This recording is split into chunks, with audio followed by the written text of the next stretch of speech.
What is up, guys? Long time no see, back here on YouTube.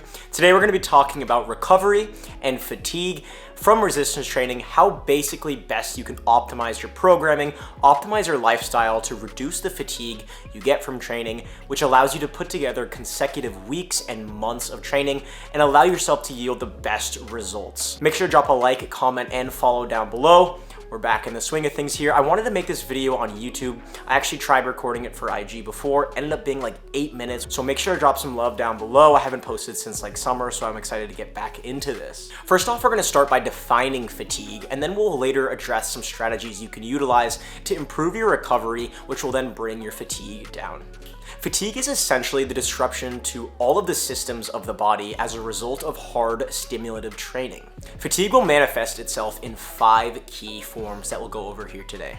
Firstly, there's acute fatigue or short-term fatigue that we get from the byproducts of muscular contraction, and this is essentially known as metabolite buildup. This can be experienced as something like the pump at the end of a long high-rep, high-volume set. You get this crazy burning feeling in the muscle, and that's a result of metabolites building up in the muscle. This is why we can't just lift forever, because we need to take a rest period in order to flush out that waste from those contractions so we can continue to do more productive work. Essentially, think about how when you go underwater and hold your breath, you can't be down there forever because the CO2 levels in your body are rising up. Similar idea with the pumps and metabolite buildup. This is fatigue number 1. Secondly, there's fatigue from something we called substrate depletion, otherwise known as low energy availability or just not having enough calories and food in your system. This will primarily manifest itself in the form of not having enough carbohydrates readily available, so glycogen in the muscle for exercise. It can also come from things like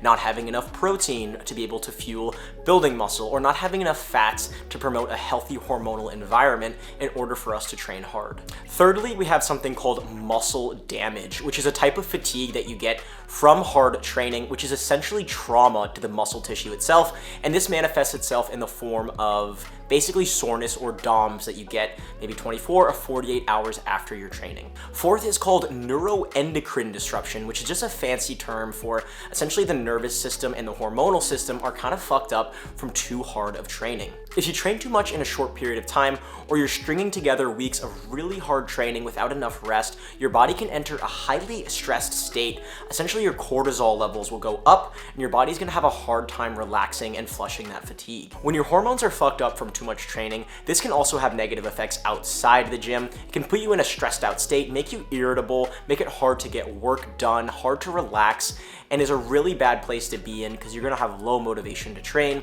and is one of the key signs that you're overtraining. And finally, for number 5, we have something called joint and connective tissue fatigue, which is essentially your tendons and ligaments not recovering from weeks to months of hard training.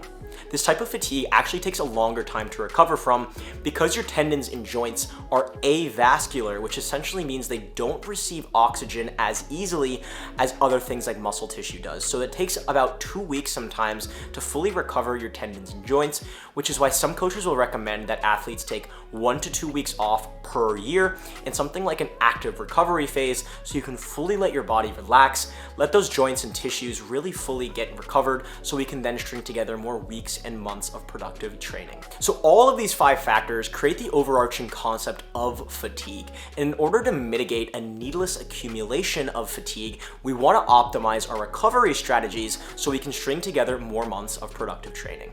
So what are those best recovery strategies based on science that you can use in order to continue to train hard? There's 3 primary strategies. I'll outline a few more after that are also important, that are really critical for proper recovery. Those are going to be sleep, proper nutrition, and relaxation.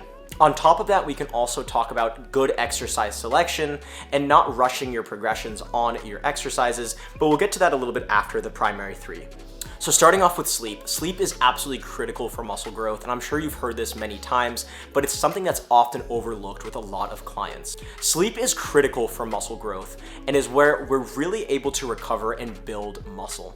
If you're in a fat loss state and you don't get enough sleep, research shows that you can actually lose more muscle than fat proportionately in your dieting phase. So sleep It sounds really pedantic and we've heard it many times, but it's just a really core fundamental principle that is kind of a non-negotiable and can be a hard conversation to have with some clients or people, because it really is just the backbone of not only hard training, but it's where you build, rest, and recover to be able to string together these hard weeks of training. Secondly, when we discuss nutrition, we really mean fueling the body with enough calories, protein, carbs, and fats. In order to optimize muscle growth and recovery, we know we want to be either at maintenance if you're a beginner, or a slight surplus in order to really introduce those building blocks that we need to train hard and build muscle. Now, this doesn't mean you need to eat hundreds of grams of protein a day in order to get jacked. It just means that we want to make sure we're fueling our body with proper nutrition, not just the macros either. We want to make sure that there's enough micronutrients so we don't have any nutritional deficiencies and we're able to really fire on all cylinders. It doesn't only really correlate directly with muscle growth, we also want to remember the quality of life, how you feel, your mood. All of those things are also a correlation with proper nutrition. But specifically for muscle growth, we want to make sure that we're getting at least 1 gram per pound of body weight of protein a day. Any more is likely just going to help increase your satiety, so keep you feeling more full. We want to have a roughly around 0.5 grams per pound of body weight in fats, and those are going to come from healthy sources of fats. And the rest of our calories, in order to achieve that surplus, should be coming from good carbohydrates that your body can digest well, because it's our body's preferred source of energy, especially for a task like resistance training, which is primarily glycolytic, which just basically means it likes to use carbs for that source of energy. And finally, the third piece of this is simply just relaxing. And relaxing can really look like a lot of different things to different people, but it's entering a parasympathetic state, also known as a rest and digest state, where your body is not firing on all cylinders, you're allowing it to relax and promote recovery. Whether that's watching a movie, taking a bath, reading a book, journaling, meditating, going on a walk even can be parasympathetic for some people. Just try not to stress out your body's systems. Allow yourself to enter that place of recharging and recovering. And it's so overlooked, right? Like, we think that we're recovering when we're doing schoolwork, or, you know, we're on a high tense phone call for business. Like, when you're working, you're working. That's not parasympathetic. So allow yourself to have some time in your day where you can really have concerted time where you're relaxing. And that's just generally with life. We don't always look to add. At some point, to become more productive, not only with muscle growth, we need to look to pull things out that are unnecessary. So maybe you're wasting time in the gym doing stuff that's not aiding you, or you're wasting your time with other recovery strategies that aren't actually helping you, just kind of taking up your resources and energy. Limit those things, find things that actually help you enter a relaxed state, stick to them, and find that you'll have a lot more energy and drive to really hit your training hard. So those are the primary 3. I'll quickly touch on the other 2. I'm not gonna go too deep into it, but essentially you wanna pick exercises that don't have a needless accumulation of fatigue. So this basically means picking exercises that don't fuck up your joints and tendons, don't have a huge psychological fatigue, and really are things that you enjoy and can groove with really well. So if a barbell back squat fucks up your shoulders and you're finding it accumulates fatigue really quickly, be smart and change that out for something that's gonna grow those same muscles with less fatigue cost. With hypertrophy training, we really have a vast array of tools in our tool belt. We don't need to do these SBD movements, squat, bench, and deadlift. You have a lot of freedom to pick things that groove well with your body and your structure and allow you to really progress on them without accumulating needless connective tissue fatigue, needless muscle fatigue, and honestly, some things just take a lot of psyching up for that's not worth it. It took me a long time personally to retire barbell back squats, but once I did, I was able to really progress in my training on other types of squatting patterns. So whatever that looks like for you, make sure you're choosing exercises that have a really good stimulus with not a lot of unnecessary fatigue.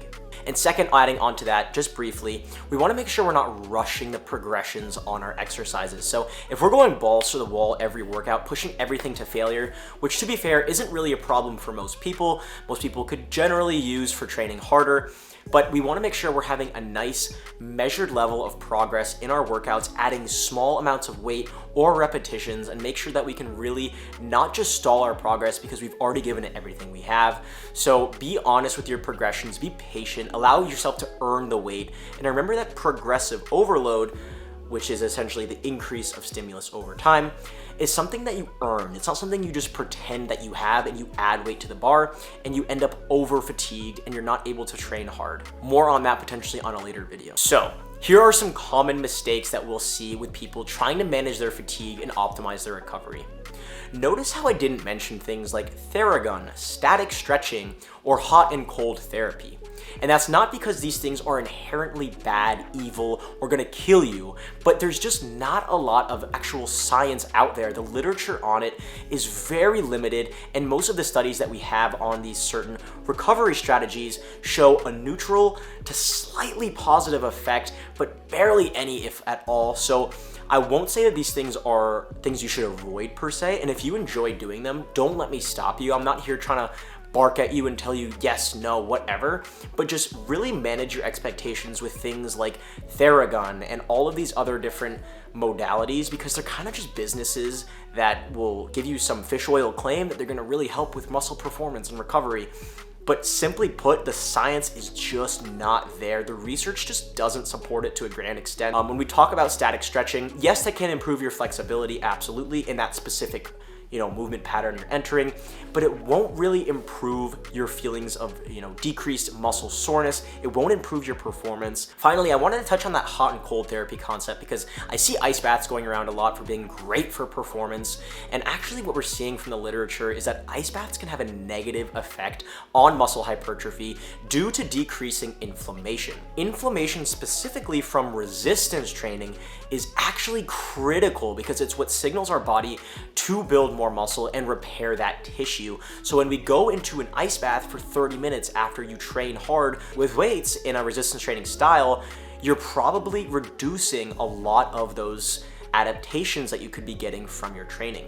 So these are all fun things to play around with here and there. I'm not gonna say that they have no place in your life, especially if your goal isn't to maximize muscle hypertrophy. You're probably not watching this in the first place if that's not your goal.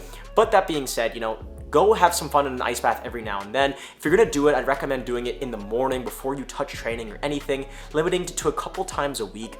And with sauna specifically on the other side of that, sauna can have really helpful things when it comes to mood. It can promote blood flow, all that good stuff, but it is a stressor on the body. You're literally cooking your body. So you shouldn't expect to do this like every single day for 20 minutes at like 200 degrees and expect no peripheral fatigue to come from that.